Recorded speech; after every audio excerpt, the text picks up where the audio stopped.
appreciate you watching my bee videos. I'm about to check in on my strong hive, see how it's performing, and see if it's time to add a super. It's been about 3 weeks since I've looked at this hive. First thing I want you to notice when we look in this is look how wide the honey is coming out from this frame. This is exactly why I run 9 frames instead of 10. This is a 10 frame box that can fit 10 of these frames. I run 9. If I can get them the habit of building out this frame of comb, as they build up, that's going to increase the amount of honey that I can get from a harvest. So what I'm going to check are these outside frames. If they've got honey capped or filling up, that means it's ready to add another super onto the top. The bottom box, or the first box that I put in here, is for their brood chamber. While the queen cannot come up here and lay, she primarily is going to stay in that bottom chamber, laying eggs to keep the colony populated.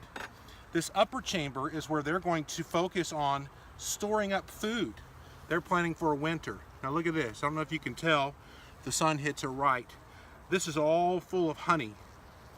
On the back side you can see where the white spots, they're already capping that and filling it off where it is preserved and stored.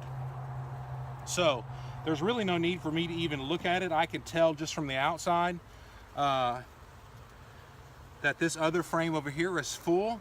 This is extremely exciting news. So here's what we're going to do. I'm going to put on this queen excluder. What this does, this is going to prevent the queen, the smaller bees can get up through this space, but the queen cannot because she's just too big. So what this will do is keep her down in these lower 2 chambers. Because of the success of last year, I have a completely prepared super that already is full of filled out frames. So guys, it's early May.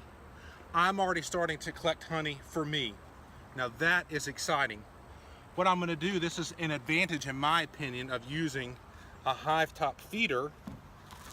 These bees are going to want to pass through that empty super that I just installed to get to this sugar water. See, some bees are already here. So I'm going to add some sugar water into this. That'll motivate those bees to come up, get used to crawling inside and outside of that super. And as they do, they'll start filling it with honey. Guys, the honey flow hasn't even started yet. And I am already on my way to collecting honey for my family.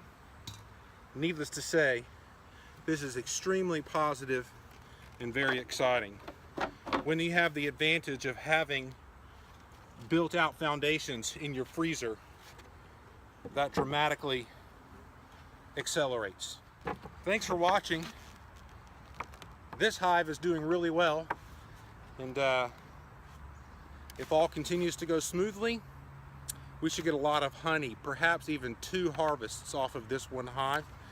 It is not outside the possibility that I could add and fill this super and another within the next 4 to 6 weeks. If that's the case, I can harvest that honey, put them right back on, and they'll fill them up again by the end of the summer. It's a waiting game to see, but so far, so good.